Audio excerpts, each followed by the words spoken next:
Everyone, welcome back to my channel. So today I wanted to talk about having realistic expectations when it comes to medical treatment.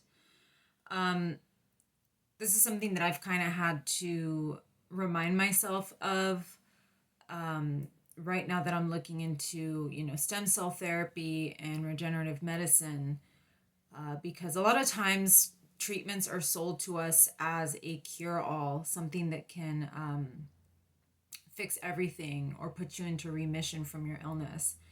And that's often not the case. I don't even know if that's possible for those of us that are chronically ill.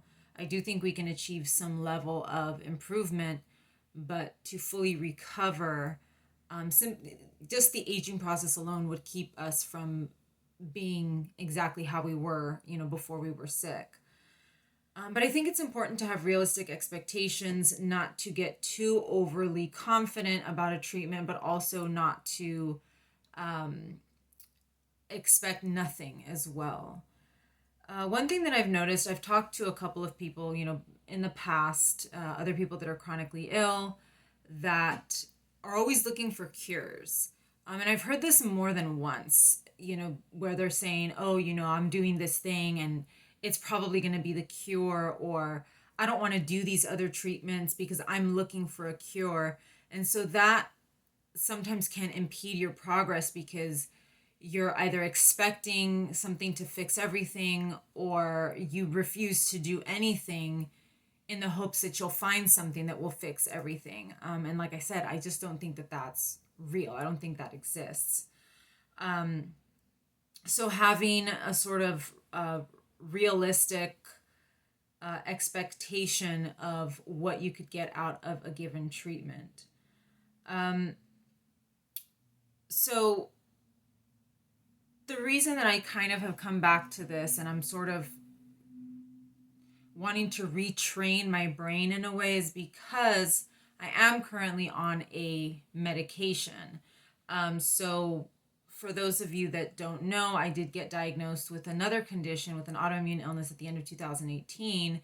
And the treatment for that condition is IVIG, which is immune globulin. It's usually administered through an IV, but you can do it subcutaneous. I've been on it for 3 years, so at this point, I'm just administering subcutaneously. I was on this drug several years ago in 2000, I think from 2013 to 2014. I was on it for a year, so for 12 months. And I did very well on it. It was the only treatment that helped me at all. And I had zero expectation at that point. I didn't even know what the drug was when my doctor put me on it. I eventually lost my insurance, lost the drug, and spent the next 4 years trying to find out how I could get back on it. And that's when I received my secondary diagnosis in 2018. The thing was that I had very, very high expectations of this drug because it helped me quite a bit the first time around. And because I had only done 12 months, in my mind, I had sort of convinced myself that had I been on it longer, I would have seen further improvement. I would have continued to see improvement in my neurological issues, in my, I just told myself you weren't on it long enough.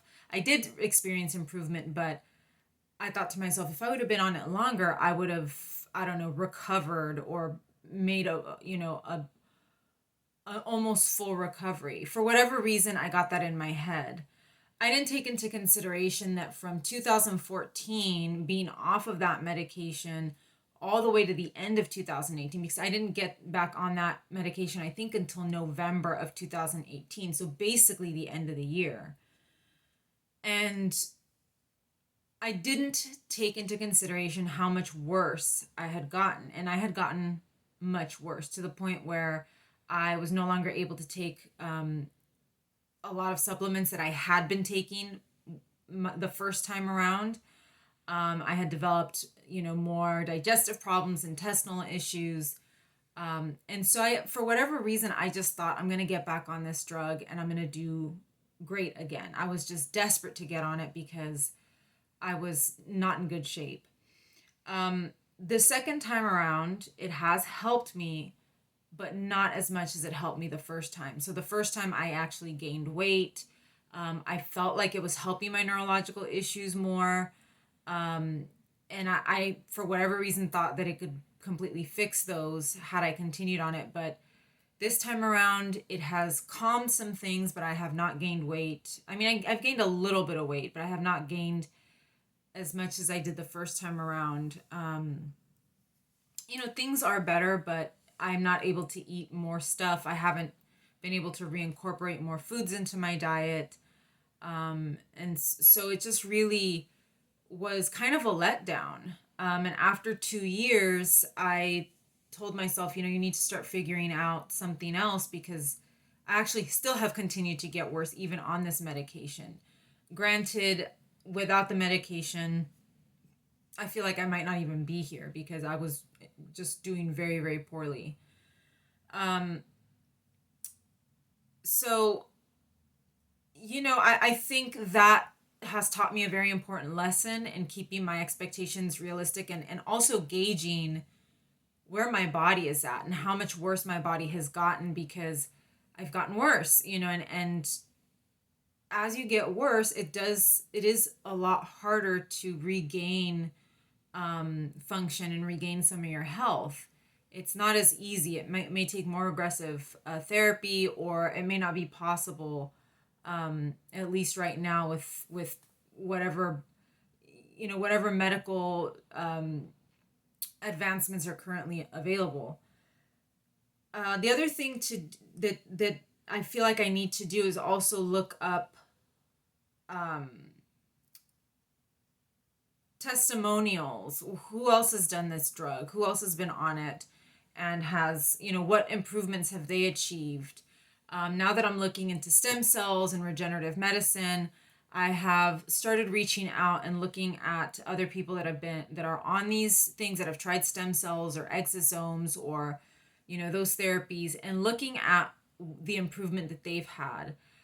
Sometimes it can be disappointing. Sometimes it is hard. And I think that's part of the reason why a lot of us don't want to do that, because we don't want to see that it's just kind of going to help.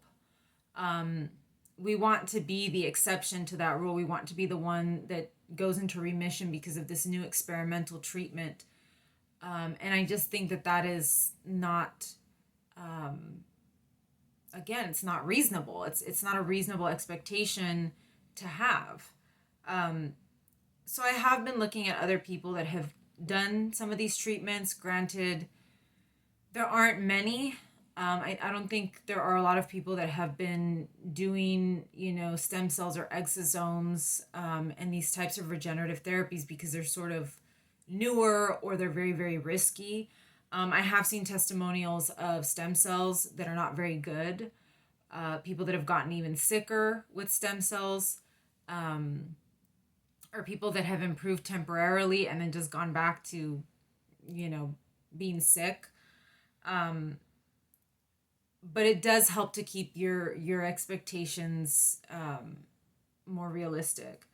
Also, looking at the science and research, again, this is difficult with these newer treatments because there's not a lot of science or research out there for your particular condition. There are studies on, I think, like mice when it comes to exosomes, because exosomes is one of those kind of newer things.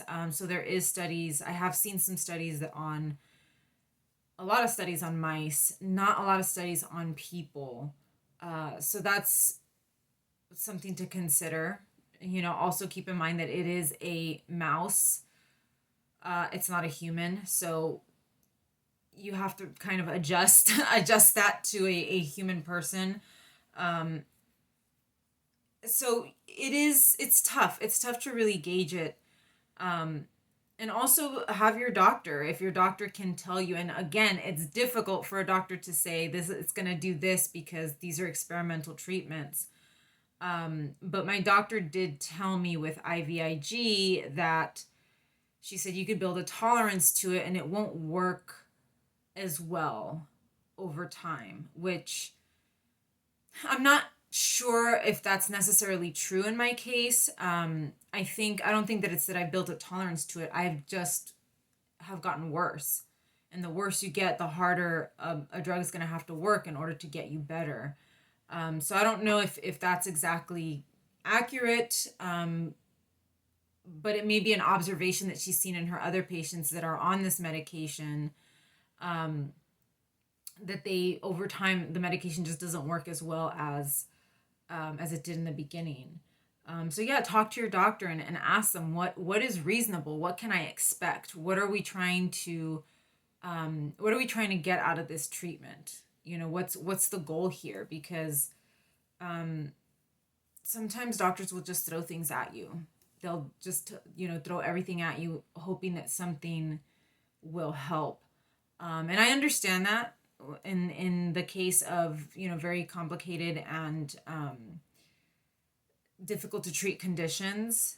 Doctors can be as desperate as patients, but at the same time, it's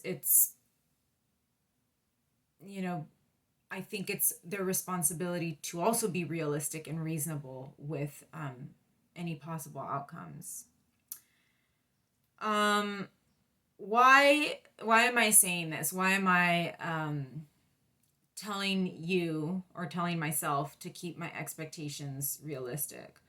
I've always been that kind of person. Some people would call me a pessimist. I know that there are people out there that are like, you just have to visualize yourself as getting better. You just have to stay positive. If you don't think positive, you're not going to get better. I don't believe that. And I did talk about that in another video where, if a treatment is based in science, it will work whether you believe in it or not.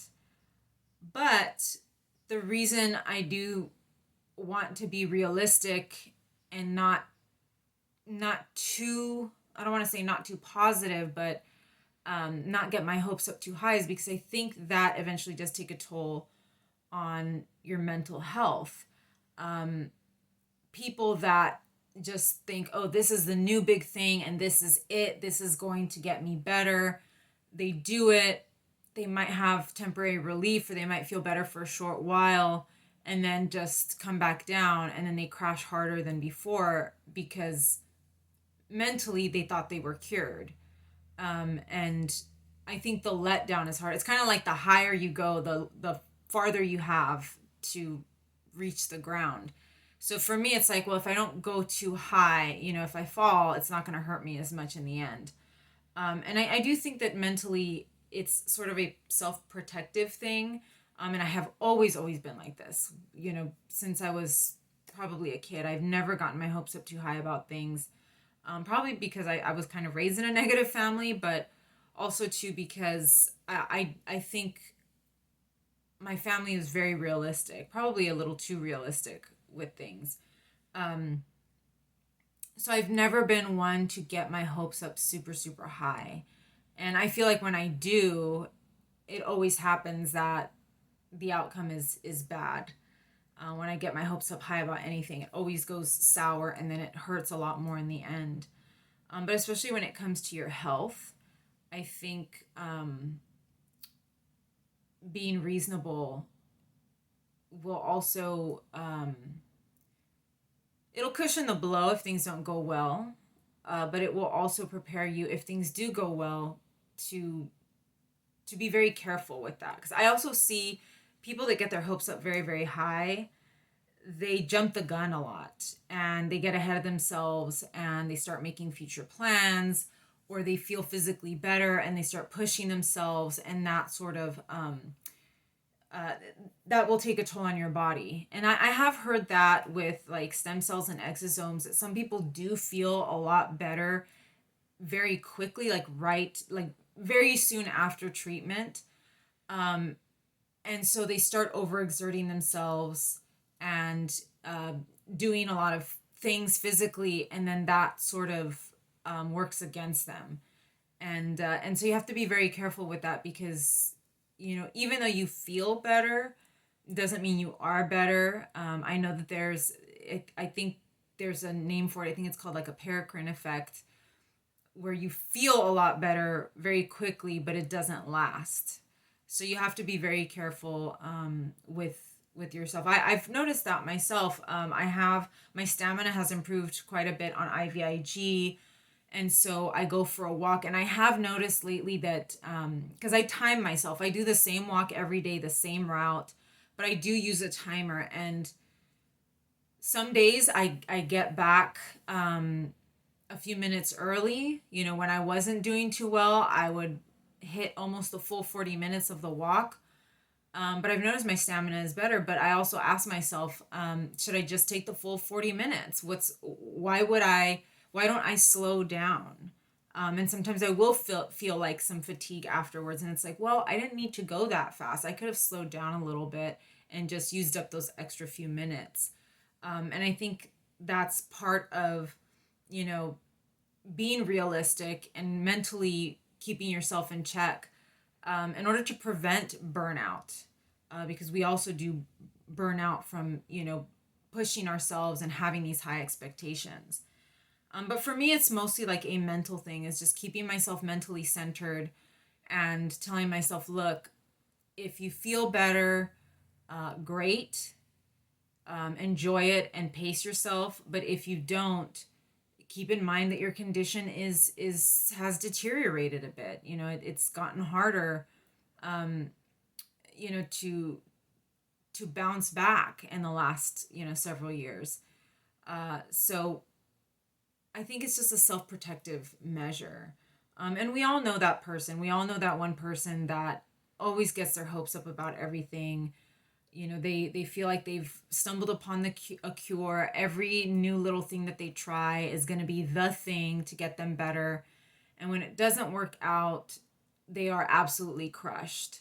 And those ups and downs, I have never done well with ups and downs like that. I like sort of to be as level as possible. Granted, when you have a chronic illness, there's no such thing as being, you know, mentally neutral all the time. I do have those very low lows, but I try to stay as centered as possible because it does affect my health. And so right now that I am looking into these other alternative treatments, I am telling, you know, I do get my hopes up. That's the one thing, is that sometimes you can't help but feel like, you know, I'm tired. I want something to work. This has got to work. This has got to do something.